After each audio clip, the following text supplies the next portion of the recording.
Let's discuss this with two experts in this field. Takara Small is a technology columnist for CBC's Metro Morning. She's in Toronto, Canada. Welcome, Takara. Hello. Also with us is Andrew Grill, an AI expert who helps businesses with their AI strategies, and he's in Warsaw, Poland. Welcome, Andrew. Luke, good to be here. Takara, if I can start with you.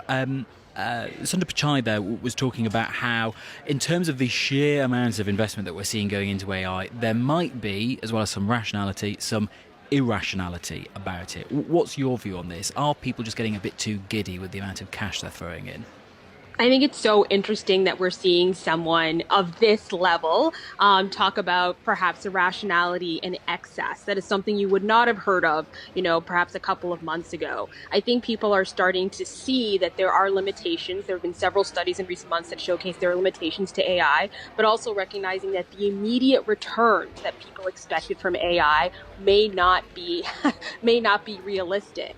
And so this all speaks to the idea that, I think as a company is trying to ensure that investors recognize there may be some downfall coming, but also showcase that there will be a potential opportunity in the near term. But, again, I think it speaks to how AI has been overvalued and that you have leaders trying to dial down this enthusiasm. Andrew? Yeah, I agree. It is somewhat overhyped, overcooked. We've seen what happened with the metaverse and Bitcoin. I think what we're seeing is everyone wants to build the capability. In the last 3 years since ChatGPT launched, it's almost 3 years this month, I've probably spoken to hundreds and hundreds of companies. They're wrestling with what to do with it. The technology has advanced so quickly, it's caught people on the hop. They're saying, well, how do we involve it? How do we integrate it into our workflows? So it's the application that I believe is there, and as a futurist I would say that. But I think people are getting caught up by saying it's available now, we're all going to be using AI agents this year. But then when it comes down to the organisations, they're saying, we're not ready for this yet. We don't know how to integrate it. So that's part of the problem. The demand is not there, but the capability is. But in terms of how this might affect me and maybe the person listening is, it's all very well whether our workplace adopts this technology or not. But in terms of the bubble maybe bursting, say a bit like the dot-com boom in the 90s, there a number of companies go bust because actually in the end we decide the AI we like most is made by this company and they're the winners in all of this, but all these other players fall away and investors lose billions. Does that really affect me, Takara, if there's this big rationalisation? I guess some people will lose their jobs, some funds will have to write off big losses, but does it affect me, the random worker? I think it will affect the random worker.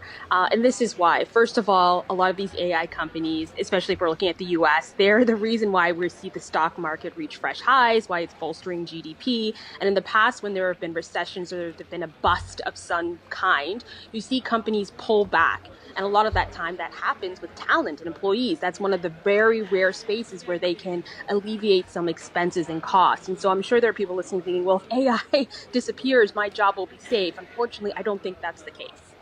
So what do you think is going to happen, Andrew, looking forward? How quickly might this rationalisation come about? Or will we still be in this ever-inflating bubble for a few more years? No, I think there'll be some sort of correction because it's not sustainable. I read somewhere that OpenAI have committed to spend $1 trillion buying computing power and data centers and everything else, but they haven't said that their revenue will match that for some years. And I'm not an economist, but you've got to have your costs below your revenue. So I think people will come to their senses. But what I'm seeing also is you've got lots of companies that are building all these little applications, and then the big guys like OpenAI and Google come along, add some more functionality, and it really cuts them off at the knees. So I think what we're finding is people are saying, do we have to invest in the large organisations because they're the ones that are basically ploughing through like an icebreaker, and the smaller companies can't keep up because the technology keeps innovating. For example, if you have a note-taking service today, ChatGPT will do that for you. So, what happens if I have an AI company and I want people to invest in that? What about the environment in all of this? Because Sundar Pichai, in his interview with the BBC, did suggest that the rate at which they were hoping to make progress at Google on their climate targets will be impacted. I guess, Takara, because of just the sheer amount of energy that these data centres which power artificial intelligence scoop up. Yes, the energy, the amount of water. In many places in the U.S., you're seeing a lot of towns and cities see increasing energy bills. And just as another aside, Meta recently announced $600 billion will be spent on creating new AI data centers as well. So I think it's almost impossible for governments as well as these private entities to continue with their environmental promises. It's unlikely that they'll be able to commit to that and see the infrastructure that they are hoping to implement in the next couple of years. Andrew? Yeah, it's the elephant in the room. Every time I present on AI, someone puts up their hand and says, what about the energy issues? Not only the electricity required to power these data centers, as Takara said, it's the water. These GPU chips run so hot, you have to cool them either with running water or by immersing them in liquid, and that comes at a cost. What I think we'll see, though, is that we'll actually maybe have some more innovation around other forms of power. So Sundar, in the interview that you played, talked about nuclear power. They've just signed a deal for new nuclear power. Microsoft said they're going to reopen 3 Mile Island in a couple of years. I think we might see some innovation around new technologies, smaller modular nuclear reactors. That might be a good thing, because people will say we need to make sure we can reduce the use of energy, and we need to find new sources of stable energy. Andrew, Takara, good to talk to you both. Andrew Grill is an AI expert currently in Warsaw, Poland, and Takara Small is technology columnist for CBC's Metro Morning.